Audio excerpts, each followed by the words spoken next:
Сәлеметсіздер ме, студенттер?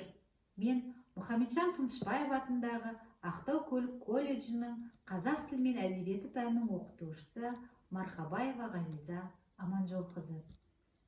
Жалпы мемлекеттік тілдес қағаздары жан-жақты меңгерту Қазақстанда өмір сүріп, еңбек етіп отырған әрбір қызметкер үшін аса қажет мәселе. Сол үшін қағаздар қоғам өмірінде үлкен қызмет атқарады. Сол себепті бүгінгі сабақтың тақырыбы ресми құжаттардың түрлері.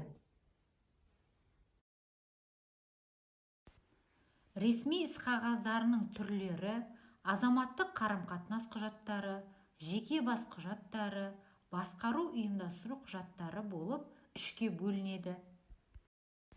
Азаматтық қарым-қатынас құжаттарды реттейтін құжаттар мыналар: сенімхат, кепілхат, өтінім, тапсырыс, келісімшарт, еңбек шарты, шарт, еңбек келісімі. Келісімшарт сыртқы саудада бір жақ, келісімшартта көрсетілген мүлікті, ғылыми-техникалық білімді екінші жақтың меншігіне беруге міндеттенетінін, ал екінші жақ өз кезінде бұл мүлікті немесе білімді көрсетілген мерзімде алып, белгіленген бойынша төлеуге міндеттенетінін көрсететін құжат. Сенімхат сенім білдірушінің өз атынан өкілдік ету үшін екінші тұлғаға берген жазбаша уәкілдігі. Сенімхат жазбаша нысанда және нотариаттық куәландыру арқылы жасалады. Егер сенімхат мүлікті басқару үшін және нотариаттық куәландыруды талап ететін мәміле жасауға берілсе, оны міндетті түрде нотариат куәландыруға тиіс. Сенімхаттың мерзімін сенім білдіруші өзі белгілейді, бірақ заң бойынша ең ұзақ мерзім 3 жыл. Сенімхатта мерзімі көрсетілмесе, толтырылған күннен бастап 1 жыл мерзімге жарамды болып саналады. Жеке адам өміріне қатысты құжаттарға мыналар жатады: өмірбаян, түйіндеме, жеке іс парағы, визит карточкасы, өтініш, арыз, мінездеме, кепілдеме, кеден мағлұмдамасы, жеделхат. Өтініш. Өтініш жұмысқа қабылдау, жұмыстан шығару, басқа жұмысқа ауысу, демалыс беру және тағы басқа туралы өтінішпен ұйымға немесе лауазымды тұлғаға бағытталған құжат. Үлгілері төменде көрсетілген. Түйіндеме немесе резюме. Резюме француз тілінен алынған термин. Айтылған я жазылған мәселенің қысқаша түйіні деген мағына береді. Белгілі бір тұлғаның өмірбаяны, білімі, мамандығы, кәсіптік шеберлігі, біліктілігі, икемділігі жайлы нақты қысқа мәлімет беретін іс қағаздарының бір түрі. Үлгісі төменде көрсетілген.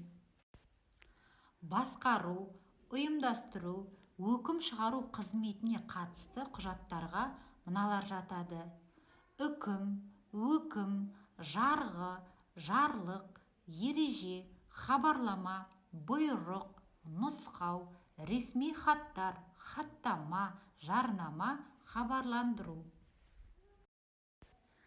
Бұйрық қандай да бір міндетті шешу үшін кәсіпорын директоры шығаратын нормативтік құжат. Үлгісі төмендегідей. Ресми хаттар белгілі бір ортаның атқаратын жұмыстарына байланысты мәселелерді жазбаша қарастырылады. Олар ресми түрде мекеменің атынан жазылады және қызметтен тыс мәселені қозғамайды.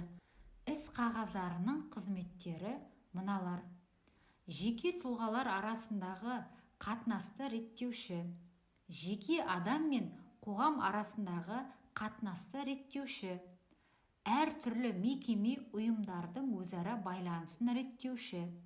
Мекеме ұйым жұмысын ұйымдастыру тәртібін негіздеуші. Жеке адам мен қоғам өміріне қатысты оқиғаларды айғақтаушы. Мемлекеттік басқару ісін жүйелеуші. Тарихи құбылыстарды зерттеудің қайнар көзі. Мекеме мен ұйымның атқарған істерінің көрсеткіші. Мемлекеттік тілдің жүзеге асуының нақты көрсеткіші. Іс қағаздарының сипаттары: саяси, әлеуметтік, ұйымдастырушылық, құқықтық, тарихи, ресмилік.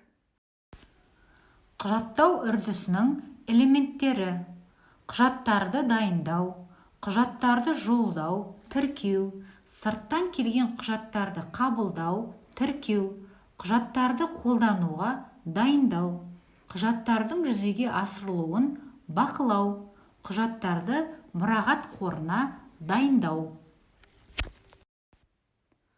Қорытындылай келе, қазақ ресми іс-қағаздары халықтың қоғамдық өмірі мен мәдени өркендеуі мен әдеби тілдің дамып, жанрлық тармақталуы мен қоғамдық қызметінің артуымен байланысты дамып жетілуде. Студенттер, осымен сабақ аяқталды. Үйге тапсырма: жеке адам өміріне қатысты құжаттарды үлгі бойынша жазып келу. Назарларыңызға рахмет.